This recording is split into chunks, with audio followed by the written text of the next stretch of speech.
We used the money from your mother-in-law's savings for this trip. It'll eventually become Tyler's inheritance anyway, so it's fine, right? My brother and his wife rushed over immediately after my mother passed away, not to offer condolences, but to get her bank book and withdraw her savings before I could submit her death certificate to the government office. You used Mom's money? Huh? Trying to suppress my anger, I asked Carol, who casually responded, "Yeah, we spent about $10,000 on the trip, LOL. The audacity of my brother and his wife, who conspired to use my mother's money without permission, made me furious for a moment. But then I remembered something. Right, these people don't know. I couldn't help but laugh. Ha ha ha ha. My condolences. Carol looked puzzled by my sudden laughter. What's wrong with you? Did the shock of us using the money make you go crazy? Of course, I wasn't going crazy. I just couldn't help but laugh when I imagined the surprised faces of my brother and his wife when they found out the truth and their miserable fate. Their carefree days were probably numbered. I am Samantha, a very ordinary office worker, raised by kind parents. My parents were always good-natured, constantly thinking about what they could do for others. Their kindness sometimes led them to being deceived or burdened with unfair responsibilities, but I admired them nonetheless. However, my brother Tyler had a completely different personality. He was always calculating what was beneficial for him and acted accordingly. To him, our parents, who would go out of their way to help others, were incomprehensible. As Tyler grew up, his rebellion against our parents intensified. In high school, he began to demand more money from them, saying, "If you can afford to do something for others, you can give me more allowance." Despite accepting Tyler's personality, our parents never changed their beliefs. Their unwavering character only frustrated him more. Tyler's negative feelings towards our parents only grew stronger in college. Taking advantage of the fact that our parents paid for his tuition, Tyler spent his college days partying and eventually failing a year, which caused them trouble. Parents should naturally devote themselves to their children, right? Or can you only be kind to others, but not your own family? Tyler continued his selfish behavior with such justification. I once heard him brag to his friends, "My parents are so gullible, LOL." After graduating college, Tyler moved out and started living on his own. Although he left home without notice, he complained, "I can't live a decent life on my first paycheck," and kept coming back to our parents' house to get living expenses before returning to his own place.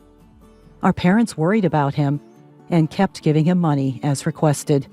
When I got a job, I decided to support our parents financially in place of Tyler. Samantha, it's your hard-earned money, so you can use it however you like. Although my parents said this, I wanted to help them, so I continued to give them money as if it were their grocery expenses. This lifestyle continued for several years, and Tyler, who only showed up to ask for money, unusually invited me and our parents to a restaurant to talk. At the meeting place, a beautiful woman was sitting next to Tyler. "Dad, Mom, Samantha. Let me introduce you. This is my girlfriend, Carol." The woman introduced as Carol bowed her head slightly. "I've decided to marry Carol. We'll be busy preparing for our new life and the wedding, but I hope you'll support us." I thought support meant something like, "Please take care of Carol." But it seems my older brother had a completely different idea in his head. He asked our parents to pay for his wedding and new home. Knowing our parents' inability to say no when it comes to helping others, he skillfully persuaded them to cover all the expenses. Even after the wedding and the purchase of the new home, he continued to get money from them. Carol, his wife, became accustomed to this and started living more extravagantly. However, this lifestyle didn't last long. Our father's health deteriorated, and he was hospitalized. Even with insurance, hospital stays are expensive. To ensure our retired parents wouldn't struggle financially, I suggested to my brother that we both share the burden of the hospital bills. "I've been living at home and getting help from Mom and Dad, And you've received a lot of financial support from them too, right? This is the time to help them out. But my brother didn't agree. What? Why should I? It's Dad's fault for not taking care of his health. He neglected himself while helping others. That's his responsibility. After that, my brother stopped visiting our parents' house altogether. Neither he nor Carol visited our father even once while he was in the hospital. My mother and I desperately took care of him, but he passed away. Even when we informed them of our father's death, they didn't help with the funeral arrangements. They showed up briefly at the funeral, but didn't greet our relatives properly and left. Our relatives looked at them with disdain, but they probably didn't care. My mother, who had bravely acted as the chief mourner during the funeral, began to lose her energy after the funeral, clearly affected by the loss of my father. Tyler, Mom has been feeling down lately. She wants to see you. Can you visit her at home sometimes? When I asked my brother, he thought for a moment and then said, "By the way, what happened to Dad's inheritance?" "It all went to Mom. It seems they had decided that's what they would do when Dad was still alive." "I see. So Mom has the money now, right?" Feeling a bad premonition, I warned my brother immediately. "Like I said before, Mom is mentally weak right now. Don't try to take her money, okay? I want you to come and cheer her up." "What's the point of going if I can't get any money? It's not worth it." When I insisted that we wouldn't give him any money, he never visited our parents' house. And then, half a year after our father's death, our mother passed away too. Even knowing our mother's weakened state, my brother never showed any concern. When he learned of her death, he rushed back to our parents' house. I thought he would fulfill his duty as the eldest son during the funeral. But as it started, he and his wife disappeared. I called his cell phone, but it went straight to voicemail. In the end, I took on the role of the chief mourner instead of him and managed to finish the funeral. It was a few days later when I finally got in touch with my brother. "Ah, Samantha? This is Carol." When I called my brother's phone, Carol answered. "Tyler is busy with boarding procedures and can't answer the phone." "Boarding procedures? Carol, where are you?" "We're at JFK Airport. We're leaving the United States in a few hours, LOL. "Are you leaving the United States and going abroad?" "Yes, we're going on an international trip." I was surprised at my brother and his wife's decision to go on a trip abroad, right after our mother's death. But I was even more shocked by what Carol said next. "We're really grateful to our mother-in-law, you know. Thanks to her, we're able to enjoy this luxurious trip abroad. Haha." "What do you mean by that?" "Well, we used our mother-in-law's savings for this trip. It was going to be Tyler's inheritance anyway, so why not?" "From Mom's savings? How did you get that money?" "When we visited her house, we borrowed her bank book and seal. We knew we wouldn't be able to withdraw money once the death certificate was submitted, so we hurried." The real reason they rushed to our mom's house after her death was to get the bank book and withdraw the money before I submitted the death certificate. "So you use Mom's money?" Trying to suppress my anger, I asked Carol, and she casually replied, "Yes, we already spent $10,000 on the trip expenses. It's a good thing Tyler's plan worked out." For a moment, I was furious at the audacity of my brother and his wife for using our mom's money without permission. But then, I remembered something. That's right. They don't know. I couldn't help but laugh. Serves you right. Confused by my sudden laughter, Carol asked, "What's wrong with you? Did the shock of us using the money make you lose your mind?" "Tyler is the eldest son, so it's natural for him to inherit more, right?" Laughing, I answered, "Sure, that's fine. I'll give up my inheritance so Tyler can inherit everything. That was your plan all along, right?" Upon hearing this, Carol happily said, "Oh my, you're quite understanding." By the way, please make sure to arrange for all of Mom's mail to be sent to your house from now on. "Don't worry, it's a simple task. I'll let Tyler know." Carol hung up the phone cheerfully. I didn't hear from my brother again until they returned from their trip. Samantha, Carol told me you're giving up your inheritance. Yes, but more importantly, did you handle the mail forwarding for Mom's mail? Yeah, I took care of it as soon as we got back. Good to know. You're not going to change your mind later, are you? You won't say you should have inherited after all? Of course not. I still believe my decision was the right one. Well, it's only right that I, the eldest son, inherit everything. Haha. My brother said this and ended the call in high spirits. But a few weeks later, he called again, sounding panicked. There's a collection notice addressed to Mom in her mail. What's this about? Oh, is it from the bank? Our parents always wanted to help people in need and would accept any request. This included money matters. If someone asked to borrow money, they would even borrow from the bank to lend to others or become a guarantor if asked. As a result, their debt grew more and more.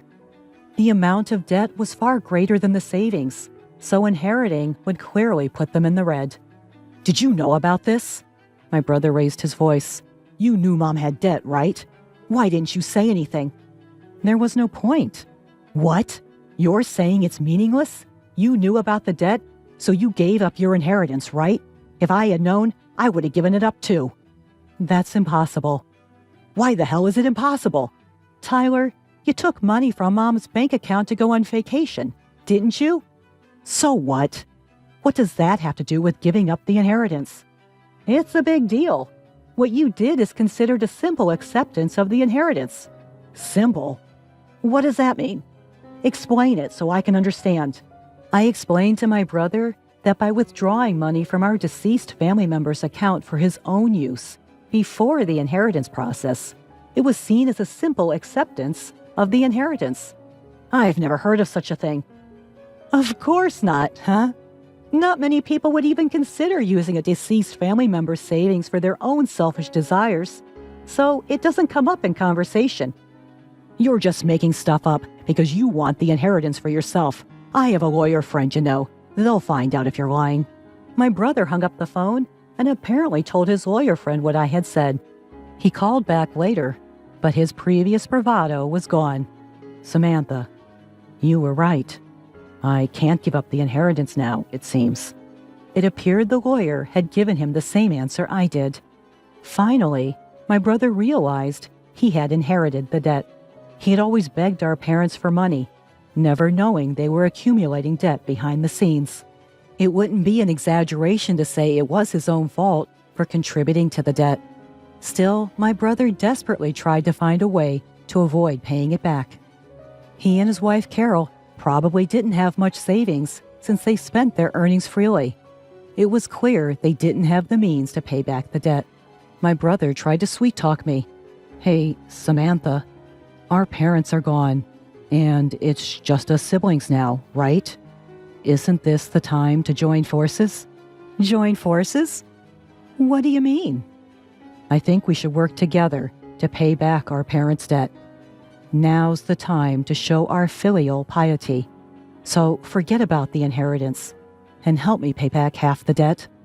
I sighed heavily at my brother's selfish proposal, which was too little, too late. What are you talking about? When Dad was in the hospital, I said we should help our parents together, but you pushed me away. I was busy at the time. No matter how busy you were, you didn't visit Dad in the hospital even once. And you didn't support our grieving mother afterward. I don't want to hear the words filial piety from someone like you ever again. With nothing left to say, I left my brother hanging. Have you ever done anything for someone else, Tyler?